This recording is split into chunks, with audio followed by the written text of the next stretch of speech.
मित्रांनो, भारतरत्न डॉक्टर बाबासाहेब आंबेडकर यांच्या जयंतीच्या निमित्ताने या मंचावरती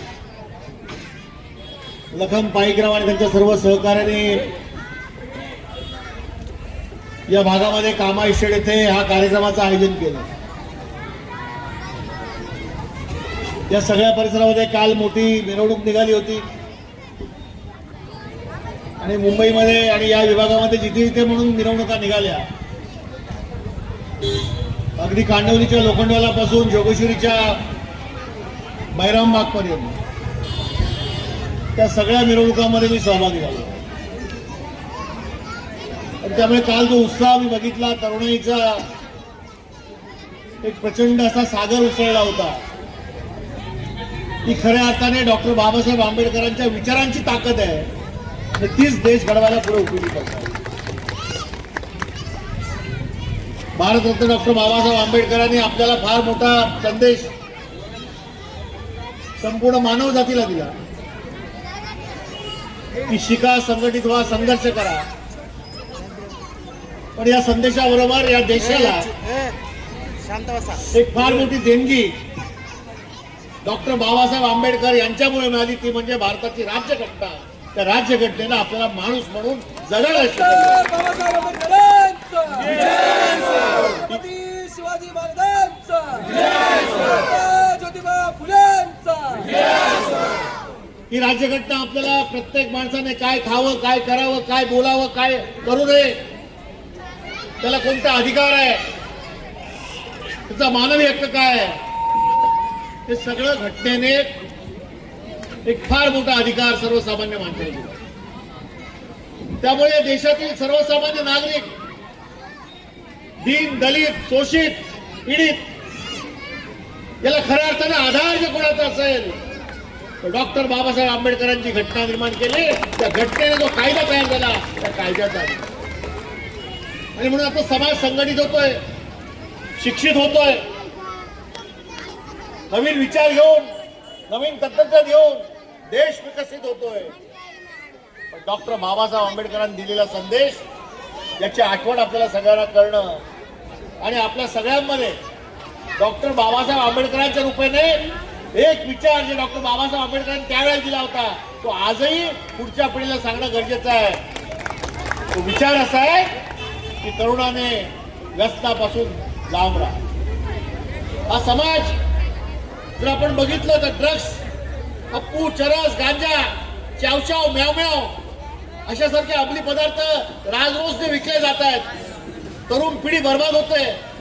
एक देशातील फार मोठी अशी तरुणाई जिचं या संपूर्ण ड्रग्समुळे उद्ध्वस्त होण्याकडे सगळं स्वरूप आहे आणि याला आळा घालण्यासाठी आज डॉक्टर बाबासाहेब आंबेडकरांच्या जयंती दिवशी आपल्या सगळ्यांना शपथ घेतली पाहिजे की यापुढे आम्ही कोणी, आमची तरुणाई कुठच्याही अंमली पदार्थाला सोडणार नाही, स्पर्श करणार नाही आणि जो कोण विकेल त्याच्यावरती आपण, ही आता काळाची गरज आहे। आज डॉक्टर बाबासाहेब आंबेडकरांची जयंती आहे, महामानवाची आहे। एवढं मोठं देशाला वरदान एका महामानवाने आपल्याला दिलंय। त्यामुळे भीम आर्मीची जरी ही कार्यक्रम असला तरी एक सामाजिक विचार घेऊन समाजाने नेमकं पुढे काय केलं पाहिजे, डॉक्टर बाबासाहेब आंबेडकरांचे विचार काय होते, ते विचार पुढे जाऊ घेऊन समाजाने पुढे काय केलं पाहिजे, आपल्या समोरचा आदर्श काय आहे, हे समजण्यासाठी युगपुरुषाच्या जयंती आपण साजरा। आणि डॉक्टर बाबासाहेब आंबेडकरांची जयंती पूर्ण देशामध्ये, जगामध्ये मोठ्या उत्साहात साजरी होती। कालही कार्यक्रम होते, परवा रात्रीपासून कार्यक्रम होते, आजही कार्यक्रम आहेत। मी हा 4था कार्यक्रम अटेंड करतोय, उद्याही कार्यक्रम आहेत आणि 365 दिवस डॉक्टर बाबासाहेब आंबेडकरांची जयंती आम्ही साजरी केली तरी डॉक्टर बाबासाहेब आंबेडकरांची जयंती ही केल्यासारखी आपल्याला वाटेल, पण त्यांनी केलेल्या कामाची उंची त्यापेक्षाही उंच आहे।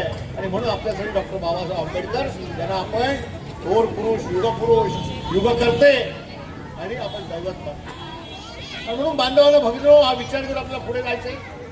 येणाऱ्या 4 वर्षात कुठच्या निवडणुका नाही आहेत, त्यामुळे बरं आहे कुठच्याही मंचावरती कुठच्याही राजकीय पक्षाचा माणूस जाऊ शकतो आणि मी तर सगळ्यावर फ्री आहे।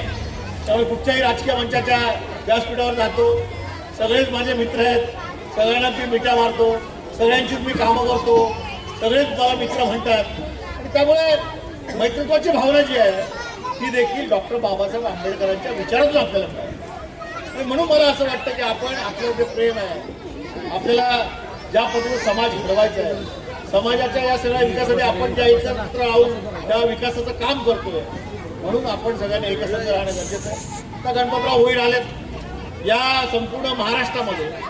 खऱ्या अर्थाने गणपतराव तुम्ही सांगा की याला माननीय मंत्री महोदय रामदासजी आठवले साक्षी झाले की महाराष्ट्रात जेव्हा शिवशक्ती भीमशक्ती नव्हती तेव्हा कामाष्टेमध्ये भीमशक्ती आणि शिवशक्तीची मिरवणूक आम्ही एकत्र काढली होती. परिवर्तनाचा नारा आम्ही इथून दिला होता. त्यामुळे तुमची आणि आमची मैत्री ही नुसती रंगेल तोंडाचे मुखे घेण्यासाठी नाहीये, तर हे नातं रक्तापेक्षाही भावनेचं आहे आणि मनाला मन जुळलेली आहे. आणि मित्र मित्र असा असतो की मित्र पाठीत तरी वागतो. मित्र असा असतो की तुमच्यावर आलेलं संकट, मित्रावर आलेलं संकट मित्र झेलतो. आणि त्यामुळे मला अनेक संकट आली, त्या संकटाच्या काळात तुमच्यासारखे अनेक मित्र छातीची ढाल करून शेलार बाबा म्हणून माझ्यासमोर उभे राहिले, कोण नेताजी पालकर म्हणून उभे राहिले. आणि हा विश्वास जो आहे हा तुमच्या आणि माझ्यामध्ये फार मोठा मोलाचा आहे. आणि त्यामुळे रिपब्लिकन पार्टी ऑफ इंडियाचा गणपतराव भोईर आले त्यामुळे मला शेलार मामांची आठवण. गणपतरावांनी देखील माझ्यासोबत अनेक वर्ष काम, आम्ही कधीच राजकीय पक्ष म्हणून विचार केला. आम्ही मित्र आहोत, आम्ही एकमेकाच्या तत्वाने करतो, एकमेकाचा विचार घेऊन पक्षाचं राजकारण वेशीभाई ठेवून समाजाच्या हितासाठी एकत्र येतो. आणि आजही आम्ही इथे लगन पाईकराव तुम्ही देखील तरुणाला घेऊन काम करा. तुम्हाला हे शब्द देतो, तुम्ही कुठच्या राजकीय पक्षात असाल, तुम्ही कुठचाही विचार मंच घेऊन काम करा, पण तुम्ही एक चांगले युवक आहात. तुम्ही या कामामध्ये विकासाच्या कामासाठी सच्चाईच्या मागे उभे राहता. त्यामुळे रात्री अपरात्री जेव्हा कधी तुम्ही आपत्कालामध्ये असाल, तुमचे मित्र परिवार सहकारी जेव्हा कधी आपत्कालामध्ये असाल, तेव्हा तुमचा एक सच्चा मित्र तुमच्यासाठी छातीचा कोट करून तुमच्या मागे उभा राहील. हा विश्वास आजच्या आंबेडकर जयंतीच्या निमित्ताने देतो. तुम्ही सगळे इकडे असणारी लोक, समाजाची लोक एकत्र गुणागोविंदाने चांगल्या पद्धतीने राहा, चांगल्या पद्धतीने एकी ठेवा, समाजाच्या विकासाचं काम करा, आमच्यासारख्या लोकांना बोलवा. आता या भागात तुमचा हक्काचा नगरसेवक आहे, तर निवडणुका संपल्या त्यामुळे आता झेंड्यांचा काय प्रश्न नाही, कळलं की नाही, आणि चिन्हाचा पण प्रश्न नाही. जो निवडून होतो तो आपला नगरसेवक आहे, तर आपला मुलगा म्हणून, आपला नगरसेवक म्हणून अंकित प्रभू याच्याकडनं पण काम करून घ्या. आज महानगरपालिकेचं अर्थसंकल्पाचे बजेटचं भाषण सुरू आहे पहिल्या दिवशी, त्यामुळे महापालिकेला यायला उशीर झाला, मी आलो. त्यामुळे तुम्हाला माहिती आहे एक नगर त्याच्यावर एक नगरसेवक त्याच्यावरती एक फ्री आमदार, आमदार फ्री आहे. त्यामुळे तुम्हाला कुठल्याच गोष्टीची काळजी करायची गरज नाही. कुठचंही काम असेल तरी आपण आत्मीयत येतो, जे आपलं आहे म्हणून आपण सगळे एक आहोत, आपण एकत्र राहतो, या भावनेतून म्हणून काम करूया.